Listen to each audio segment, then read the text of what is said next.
Assalamualaikum warahmatullahi wabarakatuh. Kembali kita kuliah manajemen bencana. Kali ini materi kita adalah tentang siklus manajemen bencana. Bencana adalah suatu gangguan serius terhadap keberfungsian suatu masyarakat sehingga menyebabkan kerugian yang meluas pada kehidupan manusia maupun dari segi materi, ekonomi, atau lingkungan dan melampaui batas kemampuan masyarakat yang bersangkutan untuk mengatasi dengan menggunakan sumber daya mereka sendiri. Manajemen bencana, menurut Undang-Undang Nomor 24 Tahun 2007, manajemen bencana adalah suatu proses dinamis, berlanjut dan terpadu untuk meningkatkan kualitas langkah-langkah yang berhubungan dengan observasi dan analisis bencana, serta pencegahan, mitigasi, kesiapsiagaan, peringatan dini, penanganan darurat, rehabilitasi, dan rekonstruksi. Pengertian manajemen menurut para ahli, menurut University of Wisconsin, manajemen bencana adalah suatu rangkaian kegiatan yang didesain untuk mengendalikan situasi bencana dan darurat untuk mempersiapkan kerangka untuk membantu orang yang rentan bencana untuk menghindari atau mengatasi dampak bencana tersebut. Menurut University British Columbia, manajemen bencana adalah proses pembentukan atau penetapan tujuan bersama dan nilai bersama untuk mendorong pihak-pihak yang terlibat untuk menyusun rencana dan menghadapi baik bencana potensial maupun aktual.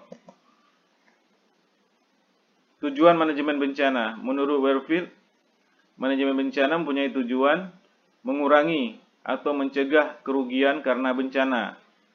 Yang kedua, menjamin terlaksananya bantuan yang segera dan memadai terhadap korban bencana. Dan yang ketiga, mencapai pemulihan yang cepat dan efektif.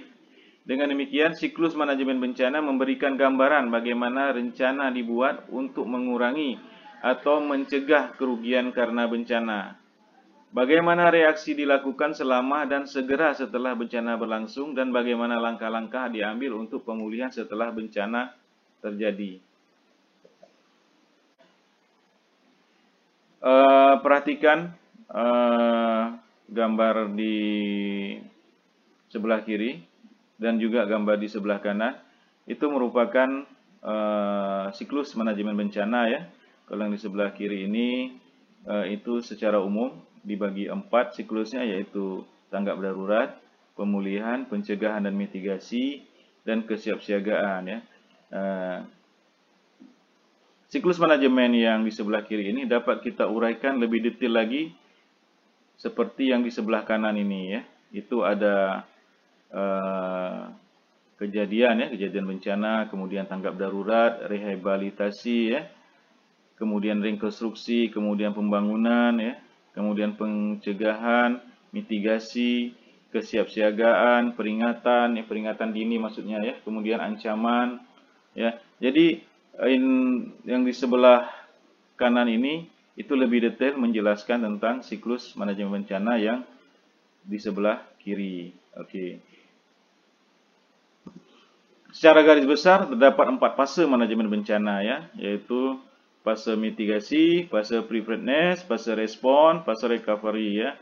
Fase mitigasi, pencegahan mitigasi, fase kesiapsiagaan ya, kemudian fase respon tanggap darurat ya, kemudian fase pemulihan ya atau recovery ya. Oke.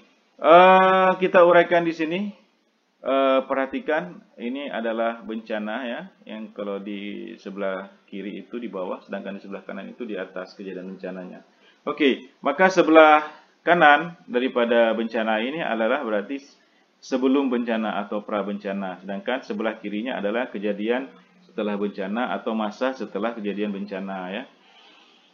Oke, saat terjadi bencana ya, pada saat terjadi bencana, begitu terjadinya bencana, maka tanggap darurat ini sudah langsung berlaku ya, atau fase respon ini sudah langsung berlaku, yaitu upaya memperkecil kerusakan yang disebabkan oleh bencana. Dalam hal ini adalah pada tanggap darurat ini kita berusaha semaksimal mungkin menyelamatkan nyawa manusia ya. Semaksimal mungkin. Itulah tujuan daripada tanggap darurat ini, ya. Upaya kita bagaimanapun caranya agar korban manusia, terutama nyawa manusia itu ditekan sekecil-kecilnya, ya. Pada saat inilah yang kita butuh kecepatan kita, kesigapan kita untuk menyelamatkan korban. Pada masa tanggap darurat ini biasanya pemerintah menentukan sendiri, ya. Pemerintah dengan pertimbangannya dia akan menentukan berapa lama masa tanggap darurat ini, ya. Berapa lama, bisa seminggu, bisa 2 minggu, bisa sebulan, bisa 3 bulan, bisa lebih, ya. Tergantung dengan besarnya bencana yang terjadi dan juga luas cakupan dampak daripada bencana tersebut, ya. Pada masa tanggap darurat ini pemerintah melakukan upaya-upaya, ya, penyelamatan nyawa manusia semaksimal mungkin, ya. Kemudian juga di sini pemerintah membangun tempat-tempat pengungsian, ya. Baik itu tempat-tempat pengungsian baru menggunakan tenda-tenda, ya, ataupun tempat-tempat pengungsian yang sudah ada seperti rumah-rumah ibadah, ya, dijadikan tempat pengungsian, atau gedung-gedung atau tempat-tempat yang dinyatakan layak oleh pemerintah sebagai tempat pengungsian, ya. Kemudian juga yang non fisik, ya, secara mental kita lihat di sana nanti pada tempat-tempat pengungsian itu banyak sukarelawan melakukan membuka sekolah-sekolah atau mengadakan tempat-tempat konseling, ya, untuk menghapus atau menghilangkan, ya, trauma-trauma yang terjadi baik itu pada orang dewasa maupun pada anak-anak. Ya, jadi dilakukan semacam kegiatan-kegiatan yang mendukung upaya untuk menekan, ya, mengurangi dampak bencana terhadap psikis, ya. Kemudian pada masa pemulihan juga rehabilitasi ini masih berjalan, ya. Pada masa pemulihan itu rehabilitasi masih dilakukan juga. Jadi fase-fase yang 4 ini itu pada kenyataannya itu tidak dapat dipisahkan secara murni, ya. Karena kayak rehabilitasi pada masa tanggap darurat, ada rehabilitasi tetap berlanjut pada masa pemulihan, ya. Oke, bisa dipahami, ya. Oke, pada masa pemulihan ini dilakukan selain rehabilitasi, ya, melanjutkan pada fase tanggap darurat sebelumnya, juga dilakukan rekonstruksi kembali, ya. Jadi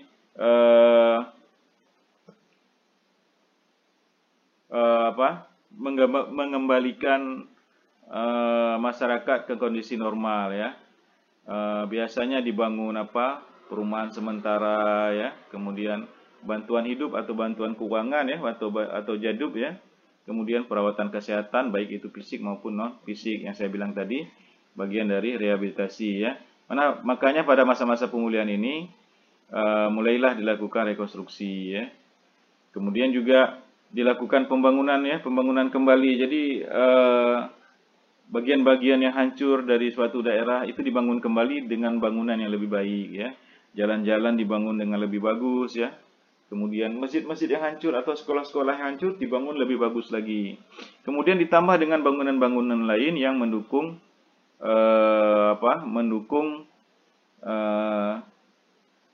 kota tersebut atau wilayah tersebut menjadi lebih baik, ya. Misalkan dibangun taman-taman, ya, dibangun museum atau dan lain-lainnya, ya. Jadi juga di sini juga mulai dibangun, ya, seperti escape building yang nanti dia pemanfaatannya sampai kepada fase pencegahan dan mitigasi.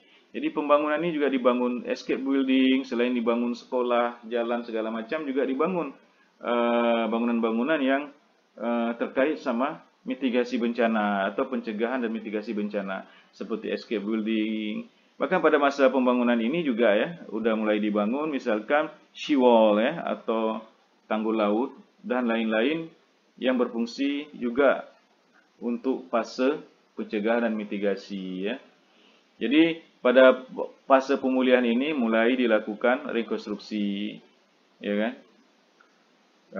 Masyarakat yang tadinya di pengungsian Ya, pada masa tanggap darurat mereka ada di pengungsian. Nah, sekarang mereka sudah dipindahkan ke shelter-shelter yang lebih layak ya.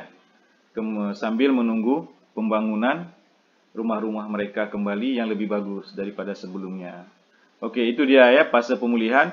Kemudian masuk fase pencegahan dan mitigasi. Seperti saya katakan tadi, ya, pada fase pembangunan sudah mulai dibangun escape building, ya kan, seawall, ya.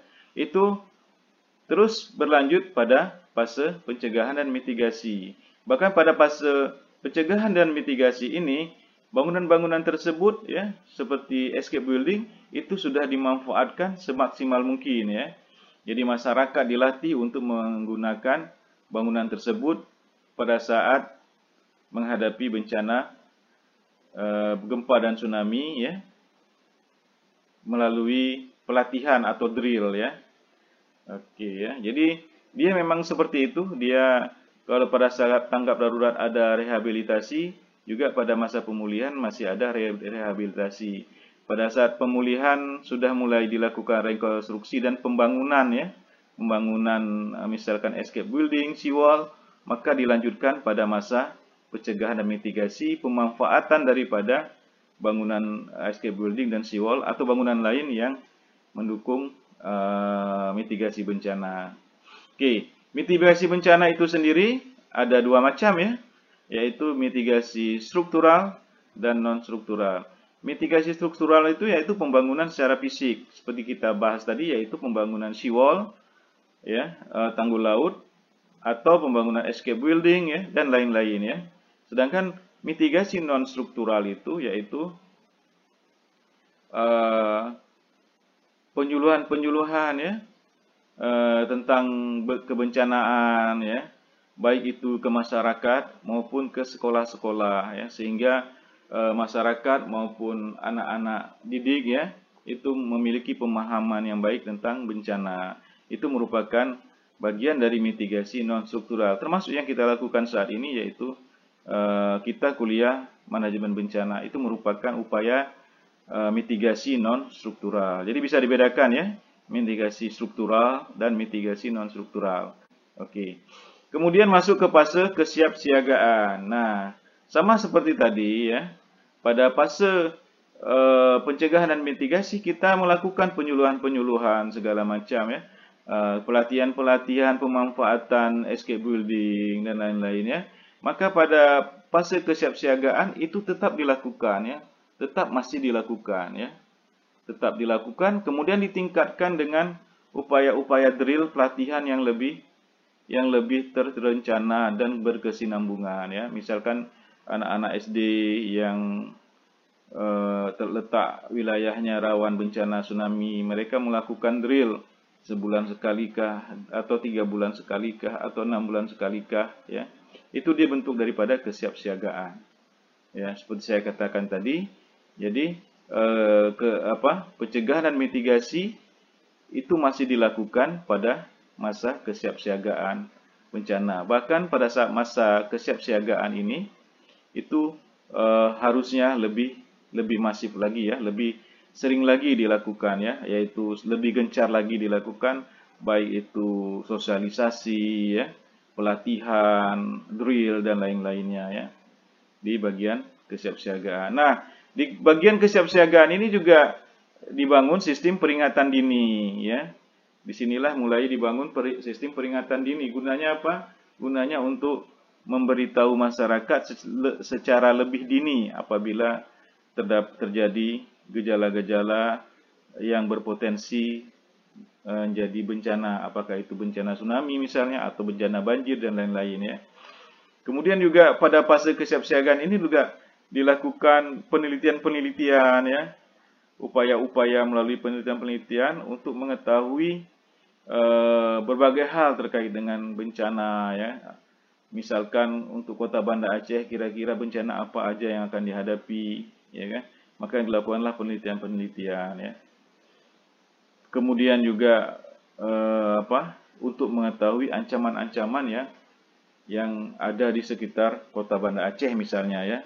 Maka itulah di fase kesiapsiagaan inilah yang dilakukan upaya-upaya tersebut ya. Oke, kemudian kembali terjadi bencana. Nah, kita harapkan apabila kembali terjadi bencana, maka masyarakat sudah siap menghadapi bencana tersebut ya. Oke ya. Oke. Kemudian keempat fase manajemen bencana tersebut tidak harus selalu ada atau tidak secara terpisah ya, atau tidak harus dilaksanakan dengan urutan seperti tersebut di atas. Fase-fase sering saling overlap dan lama berlangsungnya setiap fase tergantung pada kehebatan atau besarnya kerusakan yang disebabkan oleh bencana itu. Dengan demikian, berkaitan dengan penentuan tindakan di dalam setiap fase itu, kita perlu memahami karakteristik dari setiap bencana yang mungkin terjadi. Jadi, seperti saya bilang tadi, fase tanggap darurat ini ditentukan pemerintah berapa lamanya. Pertimbangan-pertimbangan itu dilakukan oleh pemerintah untuk menentukan berapa lama masa tanggap darurat ini, apakah sebulan, seminggu, setahun, ya. Itu pemerintah menentukan dengan mempertimbangkan beberapa hal terkait dengan bencana yang terjadi, besar kecilnya bencana, luas dampaknya bencana, ya. Itu menjadi pertimbangan pemerintah. Kemudian fase mana lagi yang dibatasi oleh pemerintah, yaitu fase pemulihan, ya. Fase pemulihan juga dibatasi oleh pemerintah. Sampai berapa lama ya? Kemudian fase pencegahan, mitigasi dan kesiapsiagaan itu tidak ada batasnya ya. Maka selama kita masih hidup, kita akan melakukan pencegahan dan mitigasi ya. Kemudian juga kita terus melakukan kesiapsiagaan ya. Selama-lamanya ya, sampai suatu saat kita menemui bencana kembali. Dengan harapan apabila kita menemui bencana kembali, kita sudah siap menghadapinya. Itulah yang diharapkan. Jadi fase tanggap darurat itu ditentukan oleh pemerintah, fase pemulihan juga ditentukan oleh pemerintah, namun fase pencegahan dan mitigasi serta kesiapsiagaan itu tidak terbatas ya, sampai kita bertemu dengan bencana lagi. Oke, saya kira cukup paham ya. Oke, mekanisme manajemen bencana. Manajemen bencana terdiri dari dua mekanisme, yaitu mekanisme internal atau informal dan mekanisme eksternal atau formal ya. Mekanisme internal atau informal yaitu unsur-unsur masyarakat di lokasi bencana yang secara umum melaksanakan fungsi pertama dan utama dalam manajemen bencana dan seringkali disebut mekanisme manajemen bencana alamiah. Ini terdiri dari keluarga, organisasi sosial informal ya, pengajian, pelayanan, kematian, kegiatan gotong royong, arisan dan sebagainya, serta masyarakat lokal ya. Kemudian mekanisme eksternal atau formal yaitu organisasi yang sengaja dibentuk untuk tujuan manajemen bencana. Contoh organisasi manajemen bencana di Indonesia diantaranya seperti Bakornas PB, Satlokat PB, Satlak PB, BNPB, Badan Nasional Penanggulangan Bencana maupun BPBD, Badan Penanggulangan Bencana Daerah ya. Oke ya. Siklus manajemen bencana. Jadi siklus manajemen bencana terbagi menjadi 3 tahap atau fase. 3 tahap atau fase manajemen bencana yaitu pra bencana, saat bencana, pasca bencana. Oke, perhatikan sini. Penyelenggaraan bencana ya, ini dia. Maka ada pra bencana, kemudian ada saat tanggap darurat saat terjadi bencana, kemudian pasca bencana. Oke, pra bencana itu terdiri dari situasi tidak ada bencana. Situasi tidak ada bencana, maka kita melakukan perencanaan menghadapi bencana ya, kemudian pencegahan, kemudian juga pengurangan risiko ya, pendidikan, pelatihan, penelitian, penataan tata ruang dan lain-lain lagi ya. Kemudian situasi ada potensi bencana, kita lakukan mitigasi ya, peringatan dini, kesiapsiagaan ya. Itu tadi kalau kita lihat di sini ya, itu masuk ke fase ini ya, fase apa? Fase kesiapsiagaan ya. Perhatikan ya. Oke ya. Kemudian saat tanggap darurat apa yang dilakukan? Yaitu kajian cepat ya. Apa yang perlu kita lakukan terhadap bencana tersebut? Apa yang akan kita prioritaskan segala macam ya. Jadi kita lakukan kajian cepat. Kemudian status keadaan darurat ya, penyelamatan dan evakuasi ya. pemenuhan kebutuhan dasar ya. Misalkan kita bangun tenda ya kan, kemudian kita kita masukkan bantuan-bantuan makanan segala macam ke titik-titik pengungsi tersebut ya. Kemudian perlindungan, kemudian pemulihan ya. Pemulihan itu baik itu pemulihan secara fisik yang luka-luka maupun pemulihan secara mental ya. Oke ya. Kemudian masuk ke pasca bencana, yaitu situasi rehabilitasi ya. Pada saat tanggap darurat juga udah mulai masuk ya. Ini pasca bencana juga, pada masa tanggap darurat ada rehabilitasi juga ya. Prasarana dan sarana mulai dibangun kembali, kemudian sosial, ekonomi, kesehatan ya, udah mulai berjalan kembali. Kemudian situasi rekonstruksi ya, itu juga mulai pembangunan kembali yang lebih baik ya, termasuk pembangunan keamanan ya, pembangunan sarana prasarana umum, juga perumahan-perumahan untuk masyarakat yang terdampak bencana tersebut ya. Oke ya. Oke, tahapan prabencana. Dalam fase prabencana ini mencakup kegiatan mitigasi, kesiapsiagaan dan peringatan dini. Udah kita bahas tadi ya. Oke, pencegahan. Upaya yang dilakukan untuk mencegah terjadinya bencana jika mungkin dengan meniadakan bahaya. Contoh, kegiatan pencegahan diantaranya melarang pembakaran hutan dalam peladangan, melarang penambangan batu bara di daerah curam, melarang pembuang sampah sembarangan dan lain sebagainya ya. Itu dia sebagai upaya pencegahan ya, atau prevention ya. Oke, kemudian mitigasi bencana ya. Mitigasi adalah serangkaian upaya dilakukan untuk mengurangi risiko bencana baik melalui pembangunan fisik ya, maupun penyadaran dan peningkatan kemampuan menghadapi ancaman bencana. Oke, kegiatan mitigasi ini dapat dilakukan melalui pelaksanaan penataan ruang, pengaturan pembangunan, membangun infrastruktur, tata bangunan, dan penyelenggaraan pendidikan, penyuluhan, pelatihan, baik secara konvensional maupun modern. Oke. Kemudian kesiapsiagaan atau preparedness ya. Kesiapsiagaan adalah serangkaian kegiatan yang dilakukan untuk mengantisipasi bencana melalui pengorganisasian, langkah yang tepat guna dan berdaya guna. Oke. Kemudian peringatan dini ya, early warning system ya. Peringatan dini adalah serangkaian kegiatan pemberian peringatan segera mungkin pada masyarakat mengenai kemungkinan terjadinya bencana pada suatu tempat oleh lembaga yang berwenang, dan atau upaya untuk memberikan tanda peringatan bahwa bencana kemungkinan akan segera terjadi. Pemberian peringatan dini ini harus menjangkau masyarakat segera dan tegas, tidak membingungkan, dan bersifat resmi. Jadi biasanya kalau untuk tsunami, pemerintah memasang buoy ya di lepas laut, di laut lepas sana, yang akan mendeteksi apakah suatu kejadian ya itu merupakan kemungkinan berpotensi tsunami ya. Buoy itu bisa melakukan pengukuran sendiri. Nah, hasil ukurannya itu nanti akan dikirim ke darat ya, ke darat, ke pusat informasinya, kemudian akan disebar ke seluruh masyarakat yaitu.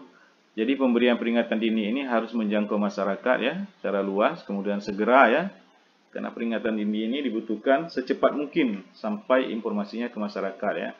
Tegas, tidak membingungkan, dan informasinya bukan tidak membingungkan ya, sehingga masyarakat bisa lebih siap menghadapi kemungkinan-kemungkinan terjadi. Kemudian bersifat resmi. Oke, kemudian tahap saat terjadi bencana. Tahap saat terjadi bencana apa saja yang dilakukan? Dalam tahap ini mencakup tanggap darurat dan bantuan darurat.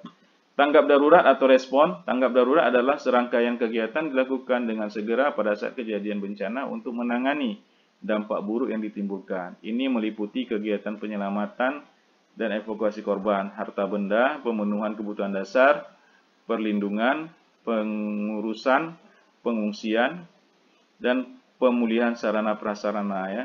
Kemudian berikut beberapa kegiatan yang dilakukan pada tahap tanggap darurat, diantaranya pengkajian yang tepat terhadap lokasi dan kerusakan dan sumber daya, penentuan status keadaan darurat bencana, penyelamatan dan evakuasi masyarakat terkena bencana, pemenuhan kebutuhan dasar, perlindungan terhadap kelompok rentan, pemulihan dengan segera prasarana dan sarana vital.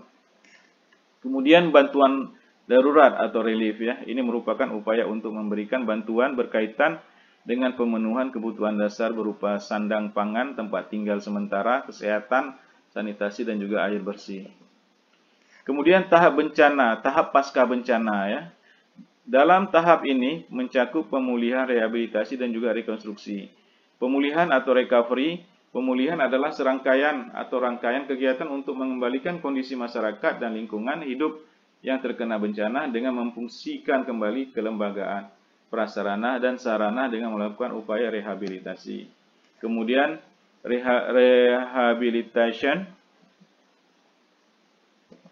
Rehabilitasi adalah perbaikan dan pemulihan semua aspek pelayanan publik atau masyarakat hingga tingkat yang memadai pada wilayah pasca bencana dengan sasaran utama untuk menormalisasi atau berjalan secara wajar semua aspek pemerintahan dan kehidupan masyarakat pada wilayah pasca bencana.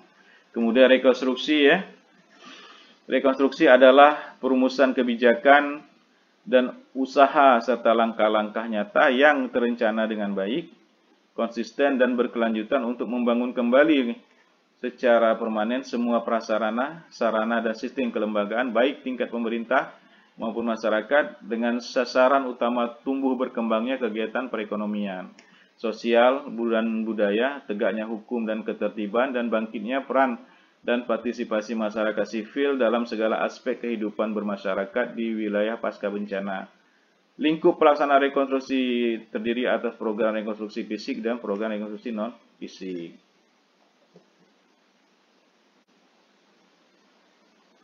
Demikian kuliah kita hari ini. Mudah-mudahan bermanfaat. Assalamualaikum warahmatullahi wabarakatuh.